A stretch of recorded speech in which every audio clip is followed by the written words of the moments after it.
Hello everyone. So today I'm gonna discuss a topic of unijunction transistor. So let's get started.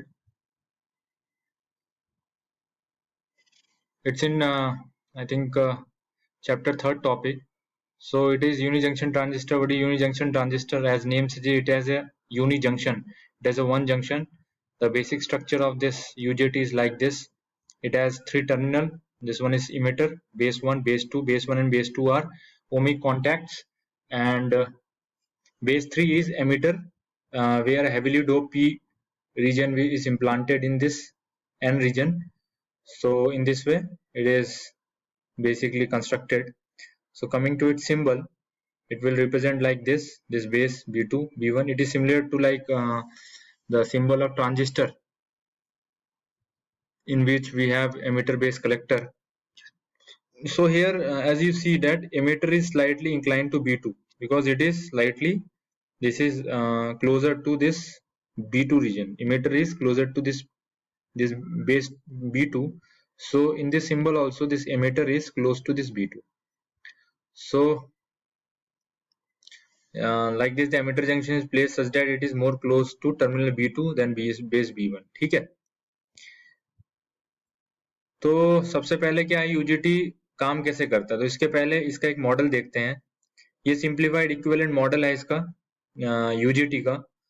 तो इसमें क्या है, इसमें हम इस रीजन को दो रेजिस्टेंस के रेस्पेक्ट में हम इक्विवेलेंट इसका जो सर्किट है वो हम बना the equivalent model. We can say it that in this is whole N region. So there are two resistance RB2 and RB1, and there is a diode because here is PN junction, here it is form a P and N junction. So we are removing this, we are signifying this portion as a diode.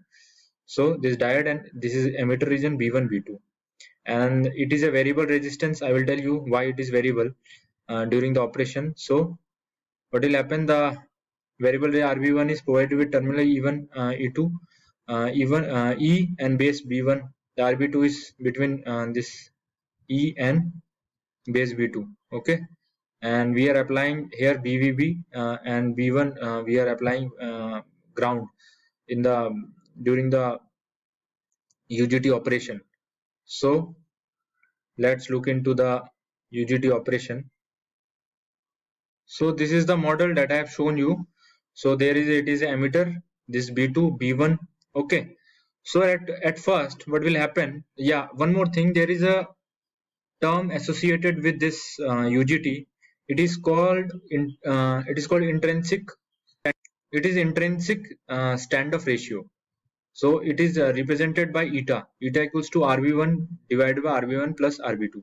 Okay, so intrinsic standoff ratio, we are denoting this when I equals to 0. So ultimately what will happen when I will be changed, then RB1 will be changed.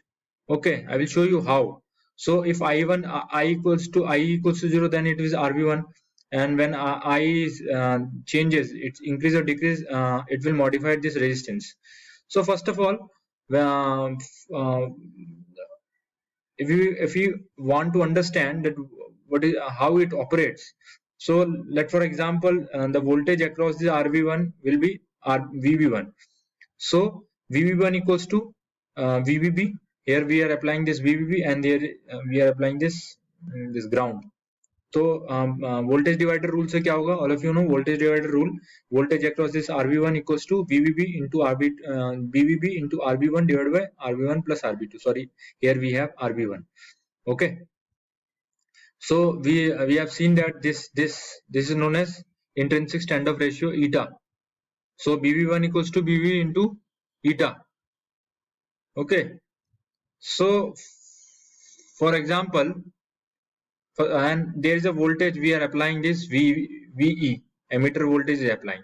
Okay, so when this diode will conduct, at first when will this diode will conduct, this will conduct when, तो सबसे पहले हम क्या देखेंगे, current का flow होगा. ये circuit on कब होगा, ये सर्किट तब ऑन होगा जब ये डायोड ऑन होगा. डायोड ऑन कब होगा, जब जो वोल्टेज एमिटर वोल्टेज जो है ये किससे ज्यादा होगा, ये VD, क्योंकि ये क्या है, ये जो है, ये यहाँ का जो पोर्शन है डायोड का, ये पॉजिटिव होना चाहिए respect to this this bar portion. So अगर ये पॉजिटिव ज्यादा है इस बार पोर्शन से तो क्या है, ये डायरेक्ट फॉरवर्ड बाइज्ड होगा, फॉरवर्ड बाइज्ड होगा तो क्या होगा, शॉर्ट सर्किट होगा, तो एक पाथ प्रोवाइड कर देगा ये।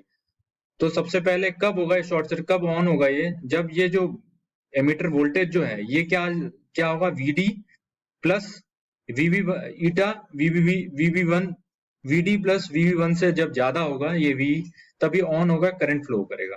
ठीक है, तो लेस देन अगर ये वीडी प्लस ईटा वीवी हुआ तो UJT will be off. Okay, जैसे ये एमिटर वोल्टेज वीडी प्लस वीवी1 से ज्यादा होता है तो ये UJT will get on. So when it will on then current will flow through here. तो करंट अगर फ्लो करेगा तो क्या, करंट जब फ्लो करेगा तो इसका जो रेजिस्टेंस के थ्रू जब फ्लो करेगा तो इसका टेम्परेचर इंक्रीज होगा, करंट फ्लो करेगा, टेम्परेचर इंक्रीज होगा, टेम्परेचर इंक्रीज होगा तो रेजिस्टेंस विल बी डिक्रीज। सो या आप सोच सकते हैं कि रेजिस्टेंस कैसे डिक्रीज हो गया। All of you know there is a basic of positive temperature coefficient, negative temperature coefficient. तो पॉजिटिव टेम्परेचर कोफिशिएंट में क्या होता है, टेम्परेचर इंक्रीज होगा, रेजिस्टेंस इंक्रीज होगा। लेकिन ये नेगेटिव टेम्परेचर कोफिशिएंट रेजिस्टेंस है तो इसकी जो ये रेजिस्टेंस है इसका डिक्रीज करेगा as temperature increase. So as temperature will increase resistance will decrease. So let take a look on this IV characteristics of UJT. तो सबसे पहले क्या होगा, करंट फ्लो करेगा जैसे ही आप एमिटर वोल्टेज, जैसे ही आप एमिटर वोल्टेज आप देते हो, जैसे ये वोल्टेज अप्लाई करोगे आप, तो धीरे धीरे आपने अप्लाई करना है, तो धीरे धीरे क्या होगा, ये एमिटर वोल्टेज बढ़ेगा, ये बढ़ना स्टार्ट हुआ, ये बढ़ना स्टार्ट हुआ, बढ़ता रहेगा। कब तक बढ़ेगा, ये एक पीक वैल्यू अटेन करेगा। ये पीक वैल्यू कौन सी वैल्यू है, पीक वैल्यू तब होगी जब ये peak value equals to V, when V equals to VD plus eta VBB. जब वीडी प्लस ईटा वीबीबी हो गया तब क्या होगा, तब ये करंट फ्लो करना स्टार्ट करेगा। ओके, तो करंट तो तब भी फ्लो करेगा थोड़ा थोड़ा, तो क्योंकि voltage emitter voltage emitter voltage तो है ही, एमिटर वोल्टेज है तो ये तो करंट तो फ्लो करेगा, लेकिन फुल जब ये टर्न ऑन कब होगा, क्योंकि ये धीरे धीरे टर्न ऑन होगा। तो एग्जैक्टली ऐसा तो होता नहीं है कि एक ही बार में एक स्पेसिफिक टाइम है, मतलब एक वोल्टेज है तभी टर्न ऑन होगा, ये धीरे धीरे टर्न होगा, तो करंट थोड़ा थोड़ा फ्लो करेगा इससे।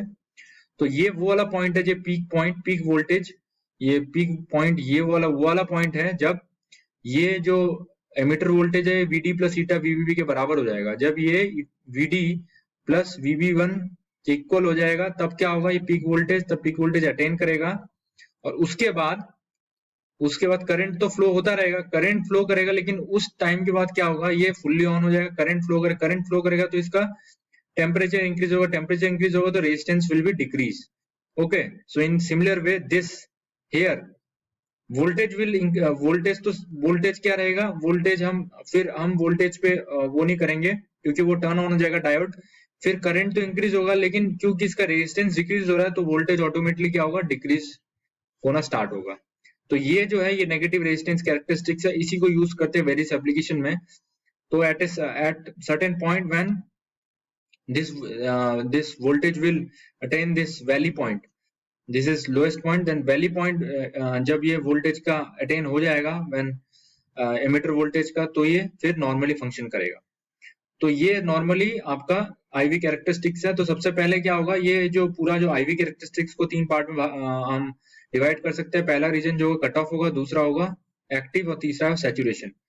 तो जो पहला ये कट ऑफ है, क्योंकि यहाँ पे डायोड ये यूजीटी ऑन ही नहीं था इस टाइम, जैसे ही ये जो आपका एमिटर वोल्टेज है वीडी प्लस ईटी वीबीबी से ज्यादा हुआ, वैसे क्या करेगा, ये एक्टिव रीजन में जाएगा और नेगेटिव रेजिस्टेंस फॉलो करेगा। ये जो यूजीटी है ये नेगेटिव रेजिस्टेंस फॉलो करेगी, टेम्परेचर इंक्रीज के साथ रेजिस्टेंस विल डिक्रीज। ओके, तो उसके बाद ये जब जैसे ये वैल्यू पॉइंट को अटेन करेगा तो ये सैचुरेशन में चले जाएगा। तो ये इस तरीके से आपका, और हमें we have to bias the UJT such that it will operate on this active region. Okay, in this way this is how it works. तो आई होप आपको समझ में आ गया होगा, यूजीटी का ऑपरेशन समझ में आ गया होगा आपको, आई होप। और ये एक एप्लीकेशन है, application of UGT in relaxation oscillator. एक रिलैक्सेशन ऑसिलेटर है, इसमें कैसे यूजीटी का हम यूज करते हैं। तो सबसे पहले ये सर्किट है इसका, इसमें क्या होगा, आप ये वीएस देंगे यहाँ पे, जैसे वीवीबी आपने दिया था उस ये जो है, ये पार्ट जो है ये यूजीटी है, ये पार्ट यूजीटी है, और ये सर्किट है एक्स्ट्रा लगाया हमने R3C1। सबसे पहले क्या होगा, ये जो है ये कैपेसिटर जो है, ये कैपेसिटर क्या होगा, चार्ज होगा। कैसे, सबसे पहले यूजीटी ऑन नहीं होगा। क्यों नहीं ऑन होगा, क्योंकि हमने इतना एमिटर वोल्टेज इसके पास है नहीं, यहाँ पे इतना वोल्टेज है नहीं, जिसके वजह से ये VD प्लस VB1 को इंक्रीज इतना ज्यादा ओवरकम कर देगा इस वोल्टेज को, एमिटर वोल्टेज इतना वोल्टेज इधर पे हम एट स्टार्टिंग ये है नहीं, इसके वजह से क्या ये ऑफ रहेगा। तो सबसे पहले क्या आएगा, ये जो कैपेसिटर C1 लगा ये चार्ज होगा through the VS and R3 से ये चार्ज होगा। चार्ज होते होते ये एक पॉइंट आ जाएगा जब ये चार्ज होगा, और ये जो है ये VD प्लस VB1 को जो वोल्टेज है इसका ये उससे ज्यादा हो जाएगा। जब ये ज्यादा होगा तब क्या करेगा, ये करंट कंडक्ट करने लग जाएगा यहाँ, ये it will R1 will get low resistive path because of increase in temperature due to flow of current when UJT will get on. तो UJT ऑन हो जाएगा तो ये जो है ये करंट इंक्रीज होकर ये फ्लो करने लगेगा। तो इससे क्या होगा, ये जो रेजिस्टेंस है, ये resistance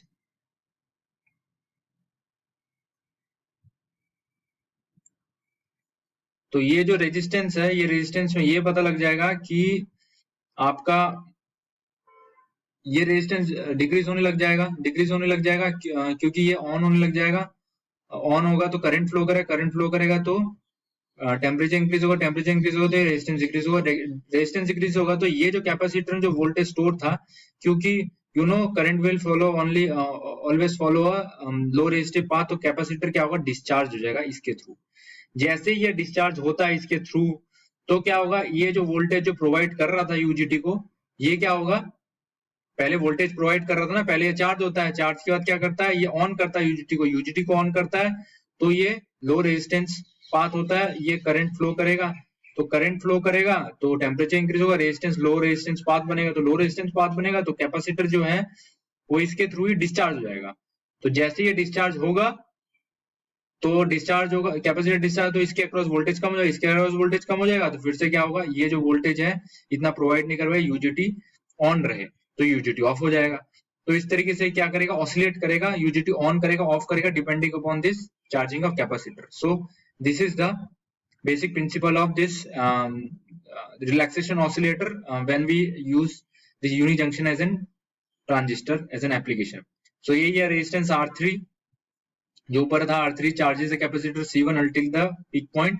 UJT emitter terminal has no effect on C1, ठीक है, until peak point is reached. तो peak point कौन सा है, जो बताया था VD plus VBB, sorry VD plus eta VBB। तो जब वो उससे ज्यादा हो जाएगा तो क्या करेगा, emitter voltage reaches peak point, lower emitter base resistance apply decrease the discharge capacitor. जब ये ऑन हो जाएगा तो ये भी डिक्रीज होने लग जाएगा, लो रेजिस्टेंस पाथ से ये डिस्चार्ज होएगा, तो फिर से क्या करेगा, ये कैपेसिटर तो कम हो गया इसका वोल्टेज, तो ये यूजीटी ऑफ हो जाएगा, ठीक है, और फिर से कैपेसिटर चार्ज होगा, फिर उसको लो रेजिस्टेंस देगा, और फिर ये डिक्रीज होकर फिर ये चार्ज करेंगे और फिर डिस्चार्ज होगा। इस तरीके से चलता रहेगा ऑपरेशन इसका रिलैक्सेशन ऑसिलेटर का। यूजीटी की खास प्रॉपर्टी की वजह से इसको यूज किया गया रिलैक्सेशन ऑसिलेटर में। तो there are various application of UGT in speed control circuit, ठीक है। तो वही है, we can adjust the speed of universal motors by using UGT as triggering circuit in combination SCI and triacs. SCI triac के साथ हम motor की speed को कंट्रोल कर सकते हैं। बहुत सारे एडवांटेज है यूजीटी की low cost, negative resistance characteristics है। नेगेटिव रेजिस्टेंस कैरेक्टरिस्टिक्स का बहुत ज्यादा एप्लीकेशन है in microwave circuit also. You have also you will study, और अगर आपने इलेक्ट्रॉनिक सर्किट में पढ़ा हो टनल डायट, तो वो भी नेगेटिव रेजिस्टेंस कैरेक्टरिस्टिक्स एग्जिबिट करता है, तो उसकी प्रॉपर्टी हम काफी तक एक्सप्लॉइट कर सकते हैं। और ये कुछ एडवांटेज है। डिसएडवांटेज इसका है कि the main disadvantages of UJT is its inability to provide appropriate amplification उतना ज्यादा ये दे नहीं पाता, तो उसके वजह से ये इसका मेन डिसएडवांटेज है। बाकी ये टाइमिंग सर्किट और ऑसिलेटर में बहुत ज्यादा यूज होता है। तो so this is about this all this is about UJT. So learn it, study it, and tell me if you have any doubt. So message me. Thank you very much.